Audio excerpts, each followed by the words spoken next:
ഇവിടെ ഒന്ന് പാടുന്നതിൽ തന്നെ സന്തോഷം. ഈ സന്തോഷിന്റെ പ്രണയമായിട്ടുള്ള ഷോ ആണ്. നമുക്ക് കൃഷ്ണനെ ആദ്യം പ്രൊമോട്ട് ചെയ്ത പിന്നെ അതങ്ങ് ആയിപ്പോ. കൃഷ്ണനാണോ? ഈശ്വര, അങ്ങനെയൊന്നുമല്ല. ഇന്നേ വരാരും പ്രേമിച്ചിട്ടില്ല എന്നുള്ളതാണ് എന്റെ ഏറ്റവും വലിയ. ആരും പ്രേമിച്ചിട്ടില്ലെന്നോ അതോ സന്തോഷം ആരും പ്രേമിച്ചിട്ടില്ല? അയ്യോ, അങ്ങനെ പറയരുത്. ഞാൻ ഒരുമാതിരിപ്പെട്ട എല്ലാരും പ്രേമിച്ചിട്ടുണ്ട്. എല്ലാരും എന്നല്ല, ഒരുമാതിരിപ്പെട്ട ആളുകളൊക്കെ എല്ലാം മനസ്സിലായി. ഈ പെൺകുട്ടികളെ വിശ്വസിക്കാൻ പറ്റും സന്തോഷം? ഞാൻ പറയട്ടെ, പ്രണയം. അപ്പൊ നിങ്ങളുടെ ചോദ്യത്തിന് ഉത്തരം, ഞാൻ പ്രണയം എന്ന് പറഞ്ഞാൽ എന്റെ ഒരു കൺസെപ്റ്റ് ഉണ്ട്. ആ കൺസെപ്റ്റ് എന്താന്ന് പറഞ്ഞാല് നിങ്ങൾക്ക് ഈ ചോദ്യത്തിന് ഉത്തരം കിട്ടും. പ്രണയം എന്ന് പറയുമ്പോൾ നമ്മള് കോളേജ്, ഞാനും പ്രേമിച്ചിട്ടില്ലെങ്കിലും ഞങ്ങൾക്ക് അങ്ങോട്ട് പ്രേമിച്ച് മറ്റുള്ളവർ പ്രേമിക്കുന്നത് ഞാൻ ഒബ്സർവ് ചെയ്യാറുണ്ട്. എന്ത് കാര്യം ഒബ്സർവ് ചെയ്യാറുണ്ട്. അപ്പൊ മറ്റുള്ളവർ പ്രേമിക്കുമ്പോൾ അയ്യോ അങ്ങനല്ല നമ്മൾ പുറമേ നിന്ന് ഓക്കെ ഇത് അറിയപ്പെടുന്ന ലൈൻസിനെയൊക്കെ ഒന്ന് ഇന്റർവ്യൂ ചെയ്യും. ഞാൻ ആകെ ഒരു കാര്യം ചോദിക്കാറുണ്ട്, നിങ്ങൾ എന്തുകൊണ്ട് അവരെ ഇഷ്ടപ്പെട്ടു എന്ന് അറിയാൻ വേണ്ടിയിട്ടാണ്. അപ്പൊ അവര് പറയും, ചില പെൺകുട്ടികൾ പറയും ആൾക്ക് അധികം വേഗാതെ ജോലി കിട്ടും. അവള് ഇഷ്ടപ്പെടുന്ന ചങ്ങാതിക്ക് ഇപ്പൊ കിട്ടാനുള്ള സാധ്യതയുണ്ട്. ക്യാമ്പസ് ഇന്റർവ്യൂവിൽ എടുക്കും. ചില ചങ്ങായിമാർ ഒരു അവള് നല്ല ഫിഗർ അല്ലേ, അപ്പൊ ഈ ജോലി കിട്ടുന്ന തരമ്പോൾ ഞാൻ മനസ്സിലാക്കും എന്തെങ്കിലും കാരണത്താൽ ആ ക്യാമ്പസ് ഇന്റർവ്യൂ തഴഞ്ഞാൽ ഇവൾ അവനെ ഒഴിവാക്കും. കാരണം ഇഷ്ടപ്പെടാണ്ടായ കാരണം അവന് ജോലി കിട്ടും എന്നാണല്ലോ. അപ്പൊ ചിലർ പറയും ആ പെണ്ണ് നല്ല ഫിഗറാ. ഞാൻ ആലോചിക്കും എന്തെങ്കിലും കാരണത്താൽ ആ പെണ്ണിന്റെ ഫിഗർ പോയി ഇവൻ അവളെ ഒഴിവാക്കും. മനസ്സിലായി? അപ്പൊ ചിലർ പറയും എന്റെ അതേ ജാതി എന്റെ മതമൊക്കെയാണ്, അപ്പൊ ഇനി കുഴപ്പമില്ല. അപ്പൊ ഞാൻ വിചാരിക്കും ആ പെണ്ണ് കളവാ പറഞ്ഞെങ്കിലും ഇവൻ ഇഷ്ടപ്പെടുന്ന ആ ജാതിയെയാണ്, ഇവൻ ഇഷ്ടപ്പെടുന്ന ആ നിറത്തെയാണ്, ഇവർ ഇഷ്ടപ്പെടുന്ന ആ ജോലിയാണ്. That is. അപ്പൊ ഞാൻ പറഞ്ഞ പോയിന്റ് ഇതാണ്. ഞാൻ വളരെ അപൂർവം ഒരാളെ കേട്ടുള്ളൂ, സന്തോഷം എനിക്ക് അവരെ ഇഷ്ടമാണ്, പക്ഷെ എന്തുകൊണ്ടാണെന്ന് അറിയില്ല. ഇങ്ങനെ പറയുന്ന വളരെ അപൂർവം ഒരാളെ ഞാൻ കണ്ടിട്ടുള്ളൂ. അതാരാണ്? പക്ഷെ നിങ്ങൾ ചിന്തിച്ചു നോക്കൂ, അതല്ലേ സത്യം. നമ്മളൊരാളെ ഇഷ്ടപ്പെടുന്നു, എന്തുകൊണ്ട് ഇഷ്ടപ്പെടുന്നു? അവരിതാണ്. ഞാൻ ശരിയാണ്, താങ്കൾ പറയുന്നത്. ഇപ്പൊ നമ്മളിപ്പോ ഒരു 6 മണിക്ക് ദിവസം കാണാൻ, അപ്പൊ ഓക്കെ 6 മണിക്ക് ആ വ്യക്തി വരുന്നില്ലെങ്കിൽ യഥാർത്ഥത്തിൽ അത്രയ്ക്ക് ആത്മാർത്ഥമുള്ള സ്നേഹം നമുക്ക് ആ വ്യക്തിയോട് ഉണ്ടെങ്കിൽ നമ്മുടെ ശരീരത്തിലെ ഓരോ സെല്ലിലും ശരിക്കും ഇങ്ങനെ ഒരു സൂചി കുത്തുന്ന നമുക്ക് ഫീൽ ചെയ്യും. ഈ ഫീലിംഗ് ഒക്കെ ശരിക്കും മനസ്സിലാക്കിയിട്ടാ സംസാരിക്കുന്നതെന്ന് തോന്നുന്നല്ലേ? ഇപ്പൊ അവൾ 6 മണിക്ക് വന്നാൽ എന്റെ സൂചി കുത്തുവോ? അല്ല, ഞാൻ പറയുന്നത് വെച്ചാൽ ആത്മാർത്ഥ സ്നേഹം നമുക്ക് മനസ്സിലാകും. അതായത് അത് എന്തുകൊണ്ട് അതിന് ഫോണും ആവശ്യമില്ല, ഒന്നും ആവശ്യമില്ല. അതാ ഞാൻ പറയുന്നത്. അതേസമയം നിങ്ങൾ പറയുന്ന അപ്പൊ അവര് ഫിഗറാണ് എന്നാണ് നിങ്ങളുടെ ഉത്തരവെങ്കിൽ നിങ്ങൾക്ക് ഇപ്പൊ അത്രയൊന്നും ഫീൽ ചെയ്യണമെന്നില്ല. ഇനിയിപ്പോ അവരിപ്പോ നിങ്ങൾ വിളിച്ചാൽ ഇനി നമ്മൾ കാണുന്നില്ല, അല്ലെങ്കിൽ അവരെ തീരെ നീ കാണാൻ പറ്റാത്തൊരവസ്ഥ, നിങ്ങൾക്ക് ശരിക്കും പറഞ്ഞാൽ ആത്മഹത്യ ചെയ്യാൻ തോന്നും. ഞാൻ പറയട്ടെ, ഈ സ്നേഹം, അതായത് ഒരു എങ്ങനെ പറയാ, ഒരു എന്തെങ്കിലും ഒരു എക്സാമ്പിൾ വെച്ച് നിങ്ങൾക്ക് പെട്ടെന്ന് എളുപ്പത്തിൽ മനസ്സിലാവും. ഈ ഓടി നടക്കുന്ന ഒരു ചിത്രശലഭം പോലെയാണ് പ്രേമിക്കുന്നവർ. നല്ല പൂവിനെ കണ്ടത് അവിടെ വന്നിരിക്കും. അങ്ങനെയല്ല പറയുന്നത്.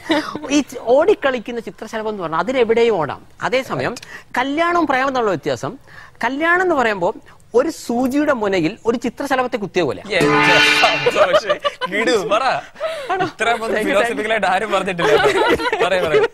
ഒരു പ്രേമത്തിന് ഒരിക്കലും ഒരു നിർവചനം കൊടുക്കാൻ പറ്റില്ല. ഭൂമിയിൽ ഏതെങ്കിലും ഒരാൾ പ്രേമത്തിന് നിർവചനം കൊടുത്തുകൊണ്ട് ഒരു പെണ്ണിനെ ഒരു ആണിനെ സ്നേഹിച്ചുവെങ്കിൽ അത് സ്നേഹമല്ല. അതുകൊണ്ടാണ് ഞാൻ ഇന്നുവരാരും ജെന്യുവനായിട്ട് പ്രേമിക്കാൻ പറ്റാത്തത്. കാരണം വെച്ചാൽ ഇന്ന സ്ഥലം പ്രേമം എന്ന് പറയുമ്പോൾ ഈ ഒരു അത്ര ആത്മാർത്ഥത വേണം. ഇത് കിട്ടിയാൽ കിട്ടി, ഇത് കിട്ടിയാൽ കിട്ടി. ഞാൻ പല കോളേജ് ലൈവിലും കാണുന്നറിയോ, സന്തോഷം ഒരു തമാശ, ബൈ ചാൻസ് കിട്ടിയാ കിട്ടിയില്ലടാ, എടാ അത് കോടീശ്വരന്റെ മോളടാ. ഓരോരുത്തർ അതിലെ പെൺകുട്ടികളും പറയും നോക്കാം ഒരു ജോളി, ഡിഗ്രി കഴിയുന്നവരെ ബൈ ചാൻസ് അവര് ജോലിയൊക്കെ കിട്ടി നന്നാവാണെങ്കിൽ നോക്കാം. അപ്പൊ ഞാൻ ചോദിക്കുന്ന സത്യം ഇതിലെന്താ ഇതൊക്കെ പറഞ്ഞ് വെച്ച് ചോദിക്കാണ്, ഒരു ആത്മകഥ എഴുതിക്കൂടെ? അല്ല, ആത്മകഥ എഴുതാൻ മാത്രമുള്ള പ്രായമൊന്നും അല്ല, അങ്ങനല്ല, ഒരു ആത്മകഥയായിട്ട്. ഇതിപ്പോ ആത്മകഥ എഴുതുകയാണെന്ന് പറഞ്ഞപ്പോ ഞാൻ എന്ത് എഴുതുക? ഞാൻ പറഞ്ഞാൽ ആ ഒരു എന്റെ ലൈഫിൽ ഇപ്പൊ മൊത്തം ഉണ്ടായിച്ച ഓർമ്മ വെച്ച നാൾ മുതൽ ഇങ്ങോട്ട് പണ്ട് സ്കൂളിൽ പഠിപ്പിച്ച ടീച്ചർമാരെ അടക്കം ഇന്നലെ കണ്ട ഒരു കുട്ടിയെ വരെ പ്രേമിച്ച കഥയാണ് എന്റെ കഥ പറയാനുള്ളത്. ആത്മകഥ എന്ന് പറയുന്നത് ഇതാണ്.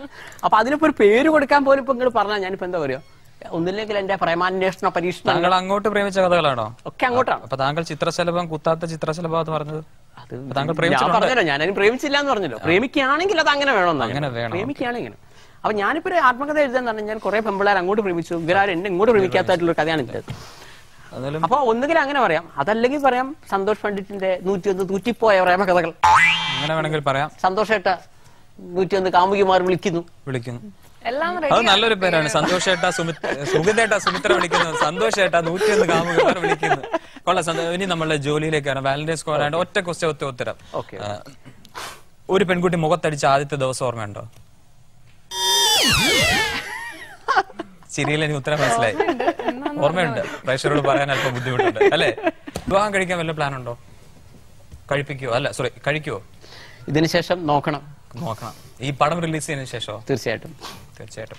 എങ്ങനെയുള്ള പെൺകുട്ടിയായിരിക്കും വിവാഹം കഴിക്കുന്നത്? സെലിബ്രിറ്റി ആണോ, സിനിമാ നടിമാരെയാണോ, അതോ? പക്ഷെ ഞാൻ ആദ്യം പറയാണ്, ഇപ്പൊ ഞാൻ ക്യാമറ ഒഴിച്ച് എല്ലാ ജോലികളും ചെയ്തു. തീർച്ചയായിട്ടും 25ാമത്തെ പ്രാവശ്യം അതല്ല ആ സമയം അപ്പൊ നമുക്ക് അത് വലിയൊരു കാര്യമാണെന്നോ ഭയങ്കര സംഭവം പറയുന്നില്ലായിരുന്നു. പക്ഷേ ഞാൻ പറയുന്നു, അതിനേക്കാൾ കഷ്ടപ്പാടാണ്, നിങ്ങൾ ചോദ്യം ഉത്തരം പറയുന്നത്, അതിനേക്കാൾ കഷ്ടപ്പാടാണ് യഥാർത്ഥത്തിൽ ഒരു വീട് കൊണ്ടുനടക്കാൻ.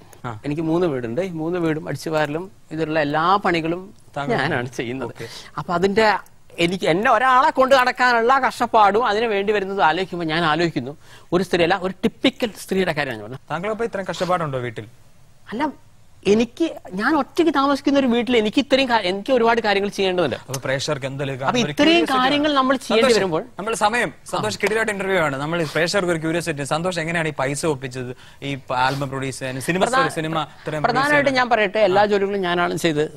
പൈസയെ പറ്റിയിട്ട് അധികം ഇത് എനിക്ക് ഉണ്ടായിട്ടില്ല. പൈസ കൊടുക്കണ്ടേ ക്യാമറ? തീർച്ചയായിട്ടും എനിക്ക് കൂടുതലുള്ള വീടുകളിൽ ഒരു വീട് വിറ്റു. ഗ്രാമങ്ങളുടെ കടുത്ത ആരാധകനാണ്.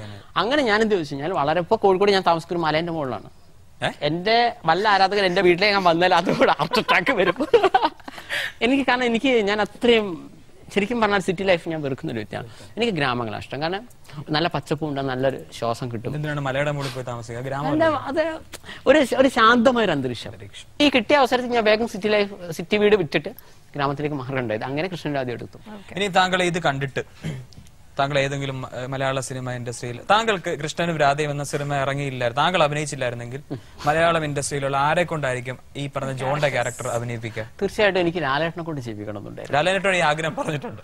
ഇല്ല, ഇതുവരെ പറഞ്ഞിട്ടില്ല. എനിക്കൊന്ന് ഈ ഷോ എങ്ങനെയാണെങ്കിലും പറഞ്ഞ് ലാലേട്ടന്റെ അടുത്ത് അങ്ങനെയാണെങ്കിൽ കൃഷ്ണനും രാധ എന്ന ക്യാരക്ടറിൽ ജോൺ താങ്കൾ ചെയ്യിപ്പിക്കുന്ന ലാലേട്ടനെയാണ്. ഈ പ്രിയ എന്ന് പറയുന്ന ക്യാരക്ടർ ആരെ കൊണ്ട് ചെയ്യിപ്പിക്കാൻ താല്പര്യം? അതിനെപ്പറ്റി ഞാൻ തീർച്ചയായിട്ടും ഒരു പുതുമുഖത്തെ, കാരണം വെച്ചാൽ അല്ല, അങ്ങനല്ല ഞാൻ പറഞ്ഞത്. അതൊരു 14 വയസ്സ് ലുക്ക് തോന്നുന്ന ഒരു പെൺകുട്ടി വരണം. എത്രയോ ആൾക്കാരുടെ 14 വയസ്സ് ലുക്ക് അല്ല. ഓക്കെ, അത് നമ്മൾ ഇപ്പൊ നോക്കണം. ഇപ്പൊ നമുക്ക് വളരെ സെലിബ്രിറ്റീസ് ആയിട്ടുള്ള ആളുകളൊന്നും അതിനേക്കാൾ പ്രായം ഫീൽ ചെയ്യുന്നുണ്ട്. കുറച്ചുകൂടി ചെറിയ കുട്ടി വരണം. ആ പുതുമുഖത്തെ വെക്കുന്നതായിരിക്കും നല്ലത്. അടുത്ത പടത്തിൽ ഞങ്ങളെ അഭിനയിപ്പിക്കോ? തീർച്ചയായും.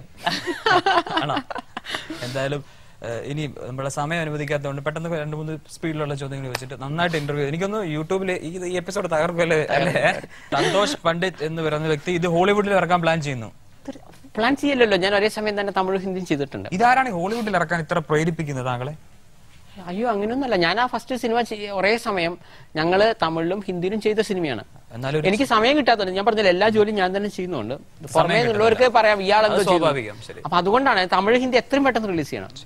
അപ്പൊ നിങ്ങൾ നേരത്തെ ചോദിച്ചതിന്റെ ഉത്തരമാണ് ഞാൻ പറയുന്നത്. ഇനിയിപ്പോ കേരളത്തിൽ ജനത തന്നെ കൈവിട്ടാലും ഇതേ തമിഴ് ഹിന്ദി ഇതേ കേരള ജനതയെ ഞാൻ കാണിക്കും. വളരെ വ്യത്യാസമുണ്ട്. തമിഴ് ഹിന്ദിയും കുറച്ച് വ്യത്യാസം വരും. അത് താങ്കൾ തന്നെയാണ് അഭിനയിക്കുന്നത്? സെയിം അതേ ടീമിനെ വെച്ച് ഞങ്ങൾ 3 ഭാഷയിൽ പറഞ്ഞിട്ടാണ് ചെയ്തിരിക്കുന്നത്. 3 ഭാഷയിൽ പറഞ്ഞിട്ടുണ്ടോ? ഇനി ആ ജനഹൃദയങ്ങളിൽ ഹിറ്റായ ഒരു ഡയലോഗ് ഉണ്ട്, മറ്റേ ആ കോഴിയുടെ മുട്ടയുടെ, അതൊന്ന് ആ സ്റ്റൈലിലൊന്ന് പ്രേക്ഷകർക്ക് വേണ്ടി പറഞ്ഞ വലിയ ഉപകാരമായിട്ട്. നമ്മളിപ്പോ ഇങ്ങനെ ചിരിച്ചിങ്ങനെ സംസാരിക്കാനിടയിൽ പെട്ടെന്ന് ഇങ്ങനെ ഒരു ആക്ടർ എന്ന് പറയുന്നത് പെട്ടെന്ന് സ്പോട്ടിൽ ഡയറക്ടർ ചെയ്യുന്നതാണല്ലോ. താങ്കൾ ഡയറക്ടർ കൂടെ ആകുമ്പോൾ താങ്കൾ മനസ്സിലാവും. ശരി, ഒരു ചെറിയൊരു ഡയലോഗ്. ഒരു പട്ടിക്ക് അതിന്റെ പാല് കൊണ്ട് നാണം മറക്കാനാവില്ല. ഒരു കോഴിയുടെ നിറം കറുപ്പാണെന്ന് കരുതി അതിടുന്ന മുട്ടയുടെ നിറം കറുപ്പാണെന്ന് തെറ്റിദ്ധരിക്കരുത്. നീ വലിയവനാകാം എന്ന് കരുതി ഞാൻ ചെറിയവനാണെന്നുള്ള അർത്ഥമില്ല. ഒരു മോയിൽ എത്ര മുക്കിയാലും ആനയോളം പിണ്ടം വിടില്ലെന്നാണ്. കാണാന്നല്ല, വീട് കണ്ടിരിക്കുന്നു പറ.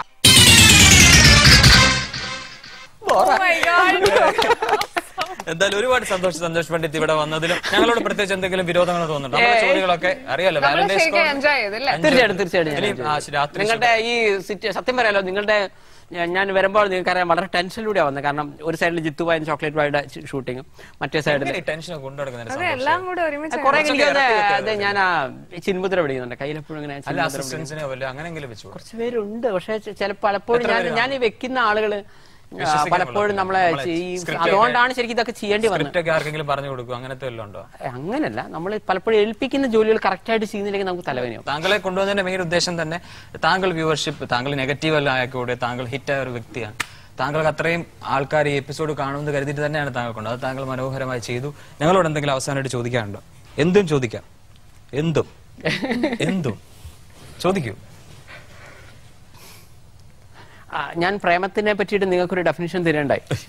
ആ രീതിയിൽ നിങ്ങൾ ആരും പ്രേമിച്ചിട്ടുണ്ടോ? ആ ഡെഫിനിഷന്റെ ഉള്ളിൽ നിന്നുകൊണ്ട് നിങ്ങൾ പ്രേമിച്ചോ ഞാൻ ചോദിക്കുന്നില്ല. ഈ ഡെഫിനിഷന്റെ ഉള്ളിൽ നിന്നുകൊണ്ട് ദാറ്റ് ഈസ് സന്തോഷം പറഞ്ഞ കാര്യമാണ്. ഒരു ഇത് ഞാനും പറഞ്ഞു നടക്കുന്ന ചിത്രശലഭമാണ്. സന്തോഷം പറഞ്ഞ ഞാൻ പറയാം, ഞാനും ചിത്രശലഭം തന്നെയാണ്. പക്ഷെ എന്റെ മുമ്പിൽ ആരെങ്കിലും പുറത്തു കൊണ്ട് ഈ സൂചി കുത്താൻ സമ്മതിക്കത്തില്ല. അല്ല, അത് രീതി പ്രേമിച്ചോന്നേ മാത്രമേ ഞാൻ ചോദിച്ചുള്ളൂ. പ്രേമിച്ചിട്ടുണ്ട് ഇഷ്ടം പോലെ. ഇഷ്ടം പോലെ. അപ്പൊ തന്നെ അതിന് ഉത്തരേ ഒരുപാട്. അല്ല, ഇവിടെയോ? ഇല്ല. ഇനിയും രാത്രി ആ രീതിയിൽ അല്ലാതെ പ്രേമിച്ചിട്ടുണ്ട്. അതും ഇല്ല. എനിക്ക് കാളവണ്ടിക്ക് സെന്ററിലൊക്കെ. ഇനിയും നമുക്ക് ഒരു ചെറിയൊരു ഗാനത്തോടു കൂടി രാത്രി ശുഭരാത്രി ഈ പാട്ട് ശരിക്കും ലൈവായിട്ട് പാടണമെങ്കിൽ ആ കുട്ടി കൂടെ ഇവിടെ വേണമായിരുന്നു. ഏതെങ്കിലും ഒരു കുട്ടി അതേപോലെ. അപ്പോട്ടെ, തൽക്കാലം ഇല്ലാത്തതിനെ ശരിയാവില്ല. ശരിയല്ല, ഞാൻ ഓർത്ത് ഊഹിച്ചു പാടും. അതേ നടക്കൂ. എനിക്ക് ആ കാമാക്ഷിയാണ് കാണേണ്ടത്. റെഡി? രാത്രി ശുഭരാത്രി ഇനിയെന്നും ശിവരാത്രി, ജന്മം പുനർജന്മം നീയെന്നും കാമാക്ഷി, രാഗമനുരാഗം നീയെന്നും അനുരാഗി, പ്രേമം പുതുപ്രേമം നീയെന്നും മണവാട്ടി, ഓ പ്രിയേ ഓ പ്രിയേ ഓ പ്രിയേ. ഞാൻ പാടുമ്പോൾ സന്തോഷമില്ലേ? മറ്റുള്ളവർ റെക്കഗ്നൈസ് ചെയ്യുമ്പോൾ സന്തോഷമില്ലേ? തീർച്ചയായും ഒരുപാട് സന്തോഷം. കളിയാക്കിയൊന്നുമല്ല, സന്തോഷമില്ല. ഞങ്ങൾ ചോദിക്കാൻ വരുന്ന ഇങ്ങനത്തെ ജനങ്ങൾ ആഗ്രഹിക്കുന്ന ഞാനൊന്നും പറഞ്ഞില്ലല്ലോ. അതാണ് ബ്രദർ, ഇനി ഒന്ന് ഫീൽ ചെയ്യുന്നത് കണ്ടിട്ട് എന്റെ റെസ്പോൺസ്. രാത്രി ശുഭരാത്രി. രാത്രി ശുഭരാത്രി. രാത്രി ശുഭരാത്രി ഇനിയെന്നും ശിവരാത്രി, ജന്മം പുനർജന്മം ഇനിയെന്നും ശിവരാത്രി, ജന്മം പുനർജന്മം നീയെന്നും കാമാക്ഷി. ഈ എപ്പിസോഡ് ഒരു ഫൺ എന്ന രീതിയിൽ മാത്രമേ നിങ്ങൾ എടുക്കാവൂ. ആരെയും ഹേർട്ട് ചെയ്യാൻ നമ്മൾ ഉദ്ദേശിച്ചിട്ടില്ല. So time for us to wind up, അല്ലേ? Yes. Good night. So this is Joanne Ilza saying